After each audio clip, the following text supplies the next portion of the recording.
Today I'm going to show you how I merged this beautiful little 7-inch Kawaii with some inspiration from Hiromi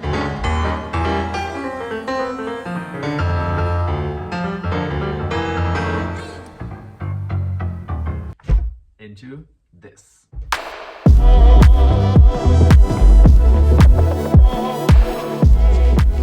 As usual, we'll start with a little detour of a backstory. Back in 2018, I was in Beijing for about 2 months to dive into the music scene there. For various reasons that would go way too deep at this point, there were mostly Japanese records when I went digging for vinyls, and listening before buying was often not possible, so I ended up shopping by cover vibes. This one gave me strong vibes. Later, when Google was accessible again, I threw myself into what turned out to be a really interesting rabbit hole. The artist here is Mitsuo Sagawa, born in 1939, just one day after my birthday. That's just a little random fact that I knew. And he was a Japanese singer and actor who was really popular during the final stages of Japan's golden age of cinema back in the early 60s. He entered the spotlight with just 21 years when he played a lead role in the movie which roughly translates to Wanderer in a business suit. What is it all about? It was a melodramatic romantic drifter story. Whatever that might mean. Unfortunately, I couldn't find the movie anywhere to watch. All I can tell you is that the genre often centered on stylish, lonely protagonists with themes of love, loss, and redemption. That's promising. The cover looks badass, at least. So what does this have to do with the record? Well, he didn't just star in the movie, he also sung the song of the movie, which became his first hit single. I wanted to tell you that it's super rare since I couldn't find anything on the 7-inch single online, but I digged up one link to fanfan1.com where it's listed for roughly €6, which felt kind of anticlimactic after digging into the whole topic for hours, even though the website looks like 2002. But back to the record. The hit single is fun and all, but the banger was, as usual, hidden on the B-side. It's called 恋はズキズキ which roughly translates to love is throbbing, and it sounds like this.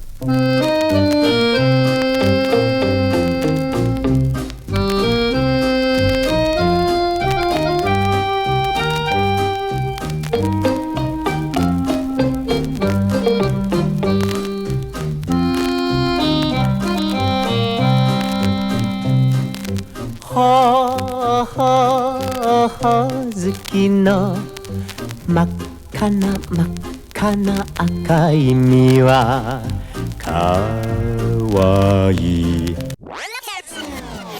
Did you hear the one plucked bass note here in the intro? I'll play it again for you.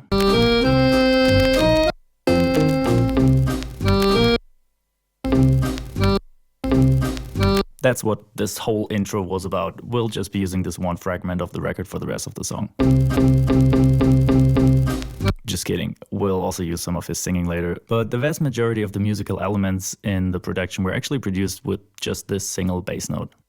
So we've got our bass note, and now we'll turn it into a playable instrument. Nice. Throw some processing on it, and we're ready to roll. Well, not quite yet. One more detour and we'll actually get to the production. Promise? I promise. So whenever I feel like I know what I'm doing on the piano, I listen to Hiromi and get humbled right away, so I start practicing again. In one of her songs, Island Azores, she has this beautiful chord progression guided by this nice spread out bass line. It sounds like this.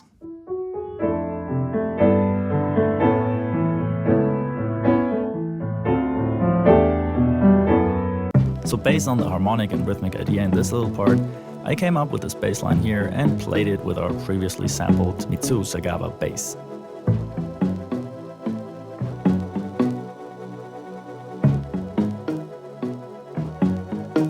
If you take our little bass note and let it repeat back and forth, you'll get a fun vibrato-like effect when playing multiple notes at the same time. Especially when building big-ass chords to be layered on top of the bass line.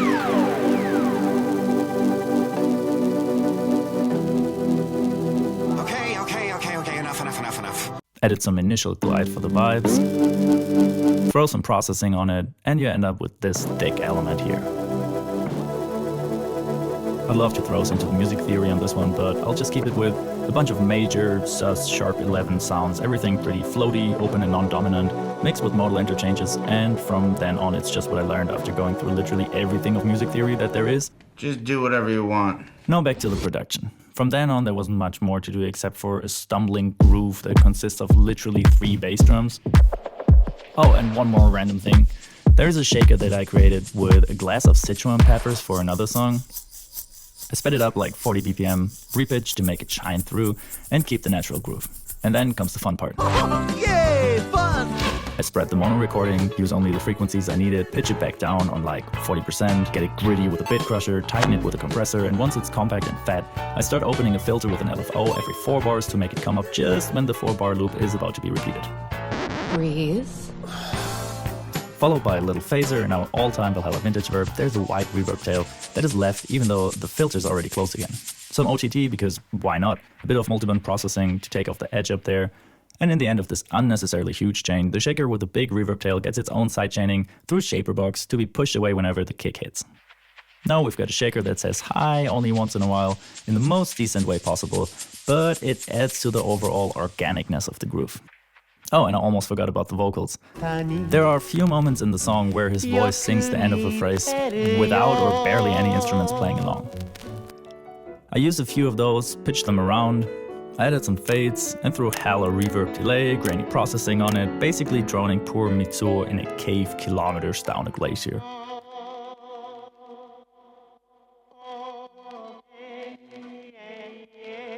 With the help of a few fattening layers, and some overall glue and tape vibe, we end up with an instrumental, stumbling, groovy, organic jam that definitely has more nerd backend blah blah than I ever intended to put into it. So if you've got ideas what to do with this track, hit me up in the comments. And if anyone can find that movie, I'll owe you big time. Thanks for watching, and here's to Mitsu Sagawa, who unfortunately died last year. This one's for you.